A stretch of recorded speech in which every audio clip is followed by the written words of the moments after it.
Greetings, beloveds. Beloveds, the same way in which you dress up for Halloween, the way that you put on masks and put on costumes, this is the same. This is the same with being a human or an Arcturian or coming from Betelgeuse or Lyra or being an Ergon or being one of the Anunnaki or any of the various races and civilizations and dimensions and planetoids and star systems. It's all a donning of costumes. It's all playing a role, and none of it is as real as anything else. It is all Halloween. It is all the jolly fat man that puts on a suit at Christmas. It is all those of you who pretend that you are leprechauns, celebrate a four-leaf clover.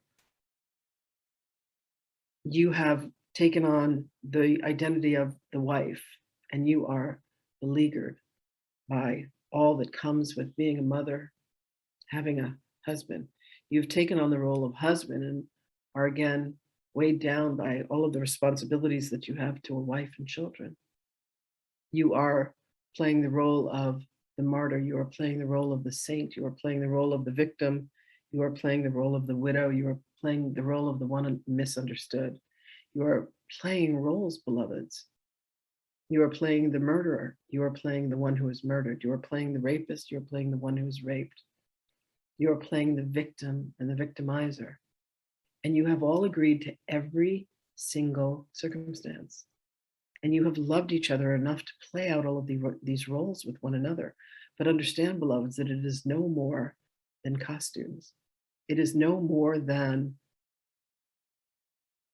a performance of a lifetime, a performance of many lifetimes.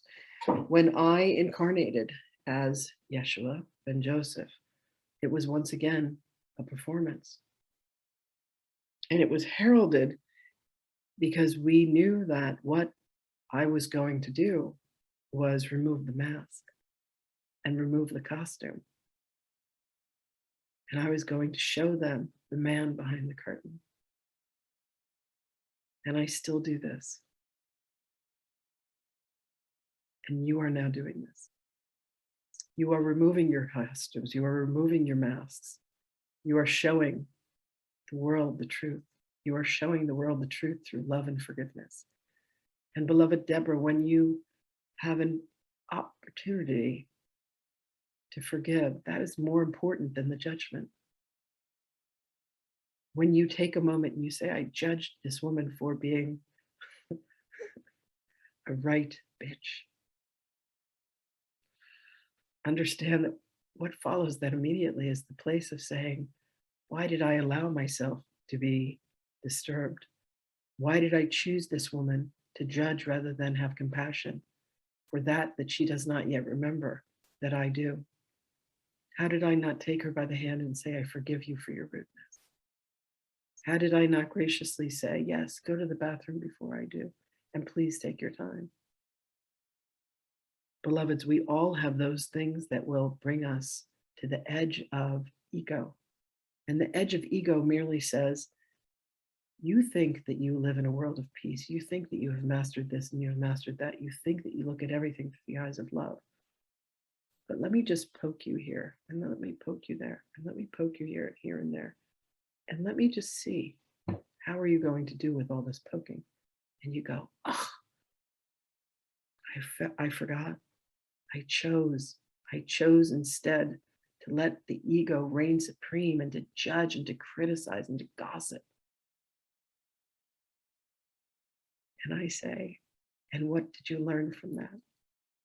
And what you say is, I remembered that only love is real. And I forgave myself as quickly as I could. That is the lesson, beloveds, time and time again. And it comes so frequently. And it is not that you will not react in a circumstance, but it is the recovery time. How quickly are you able to say, I forgot. I chose to forget. Time and time again, I say, remember, remember, remember.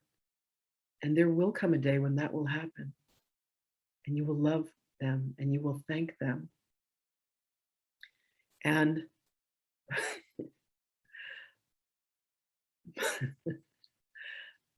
the men who are choosing to leave the foundation of marriage, those of you,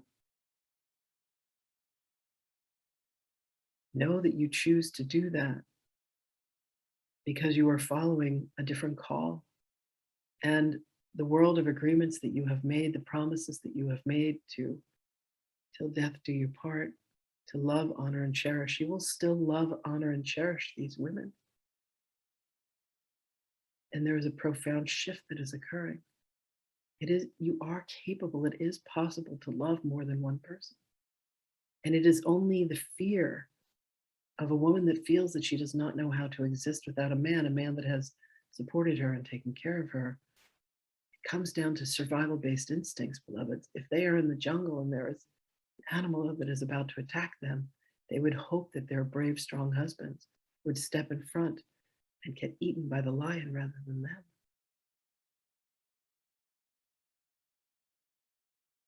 Beloveds, you are all ascended beings and masters. You are all Christed beings. And yet you are playing these roles, and you are putting on masks, and you are putting on costumes.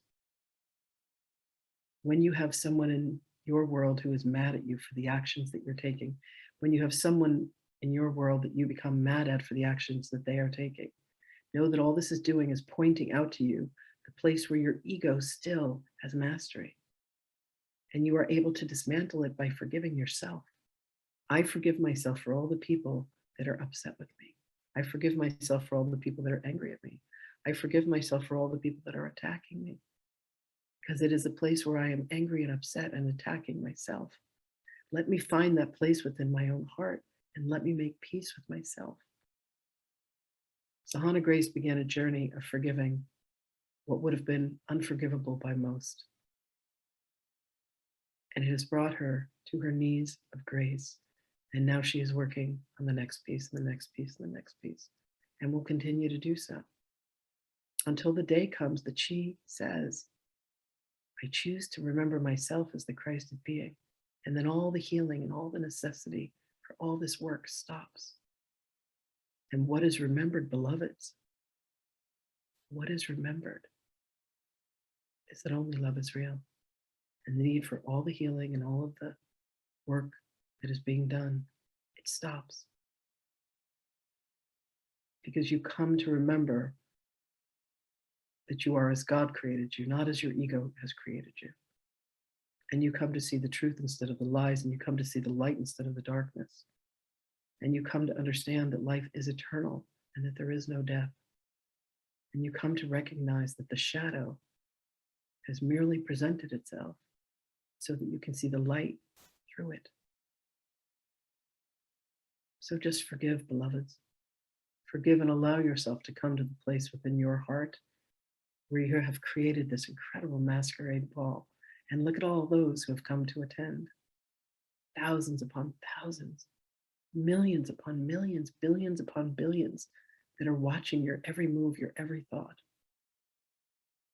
and applauding you for the array of costumes and lifetimes that you've chosen. And then comes their moment when they come to see within themselves that which you are reflecting, and what you have chosen to do is to reflect yourself as the Christed being. When you turn within and you find me there with you, as I always have been, and you know that it's me and it's always been me, and you say, Yeshua, show me how to be as you are. And then I welcome you into my heart, and you're willing to go. That is your moment of freedom. That is our moment of freedom. And that moment is here, and that moment is now.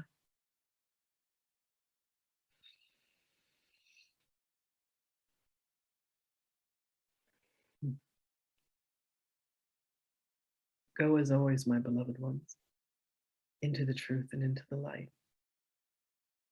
And know that I am here with you, as I always have been and always will be. Know that we are created in love,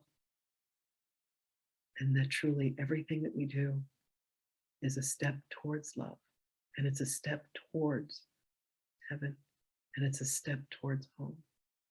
So do not feel chagrined for the mistakes that you feel that you made.